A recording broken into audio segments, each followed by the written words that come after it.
हमारे साथ हैं पोपले ग्रुप के डायरेक्टर राजीव पोपले, निर्मल बैंक सिक्योरिटीज के कुणाल शाह और ब्रेक के बाद बात करेंगे टी एसोसिएशन ऑफ इंडिया के प्रेसिडेंट संदीप सिंघानिया से। लेकिन सोने पर पहले शुरुआत करते हैं। राजीव नमस्कार। और सारे कुछ पॉजिटिव्स यहाँ पर रहे हैं, चाहे वो इंपोर्ट्स के नंबर्स हों, शादियों का डिमांड हो ऑन द हायर साइड है। कैसे देखते हैं आप करंट प्राइसेस? और क्योंकि ऊपरी स्तरों से अच्छी खासी मुनाफा वसूली सोने और चांदी दोनों में हो चुकी है, तो बाइंग ट्रेंड्स कैसे हैं? Morning Manisha. Of course wedding season जैसे आपने कहा काफी जोरों शोरों से है, with maximum number of wedding muhurat that we have this year. तो ये एक अच्छी बात है ओवरऑल के लिए, बिकॉज इस वक्त पे बाइंग है इज इमीडिएट, इसमें पोस्टपोनमेंट की कोई सवाल ही नहीं है। बिकॉज इनको जरूरत है वेडिंग शॉपिंग के लिए या गिफ्टिंग इन द वेडिंग, तो उनकी शॉपिंग अभी हो रही है। At the same time wedding के चलते काफी एनआरआई सीजन भी हमारे लिए देखा जाता है, because they come down for the weddings. तो ये एक इम्पोर्टेंट प्लान परचेस होती है जो across categories gold and diamond दोनों में हो जाती है। So overall as a basket it is quite looking good. Rajiv, नवंबर में अच्छी खासी खरीदारी ऑलरेडी हमने देख ली और इंपोर्ट्स अच्छे खासे थे। दिसंबर में अब क्योंकि हम हॉलिडेज की तरफ यहाँ पर जा रहे हैं, क्या कुछ गिरावट है फुटफॉल्स में, या फिर आप कहेंगे अभी भी on the stronger side?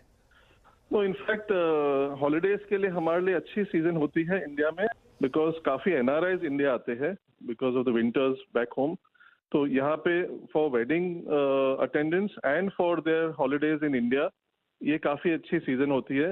And NRI shopping जो हम देखे जाते हैं तो ये काफी प्लान परचेस होती है इनकी, बिकॉज हमारी डिजिटल कम्युनिकेशन काफी स्ट्रॉन्ग है विद ओवरसीज क्लाइंट्स।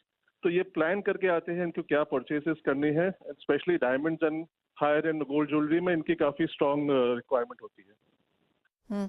राजीव, अगर हम इस क्वार्टर को अब तक यहाँ पर देखें तो आप कहेंगे पिछले साल से बेहतर है? For sure it is better, because the price dip has also come in the gold price, तो इमीडिएट परचेस हो जाती है। At the same time overall moral is also very good in the wedding season. तो ये as a basket overall काफी अच्छी है ये। अपार्ट फ्रॉम दैट राजीव, क्या अभी भी लोग यहाँ पर इसे इन्वेस्टमेंट के तौर पर ले रहे हैं, जिस तरह से अब गोल्ड को एक एसेट क्लास माना जा रहा है, या डायमंड स्टडेड ज्वेलरी यहाँ पर इवन बेटर कर रही है? Gold psychologically as Indian consumer तो इन्वेस्टमेंट होगी ही हमेशा, but at the same time because it is higher value purchases, diamond becomes overall portfolio added on. And larger pieces में even if you see solitaires, because of the price dip in solidaires, it becomes a lucrative purchase. So ये as a overall basket अच्छी लगती है हमें, because इसमें काफी mixture है gold diamonds combine करके। साथ ही साथ राजीव, अगर हम ओवरऑल यहाँ पर नंबर्स देखें, सोने में तो ऑफ कोर्स हमने ऊपरी स्तरों से मुनाफा वसूली आते हुए देखी है। डायमंड्स में जैसे आपने कहा कि सॉलिटेयर के प्राइसेस में ऊपरी स्तरों से गिरावट है। अगर इस साल में अब तक की बात करें तो कैसे रहे हैं सॉलिटेयर प्राइसेस?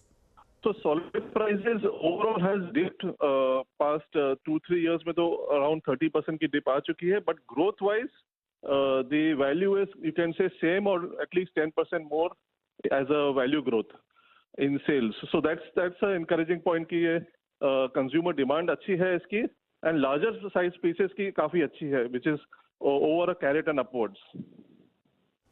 Fair point. तो सॉलिटेयर के प्राइसेस में यहाँ पर गिरावट देखने को मिली है, लेकिन जहाँ पर सेल्स ग्रोथ की बात है वहाँ पर ऑफ कोर्स इजाफा है। और जहाँ तक सोने की बात है, हमने अच्छे खासे गेन्स यहाँ पर आते हुए देखे हैं। As an asset class, as an investment भी यहाँ पर काफी सपोर्ट। राजीव, शुक्रिया हमारे साथ जुड़ने के लिए, और ऑफ कोर्स इस हफ्ते में किस तरह के ट्रेंड्स यहाँ पर इंडियन मार्केट्स में देखने को मिल रहे हैं वो भी शेयर करने के लिए। कुणाल, आप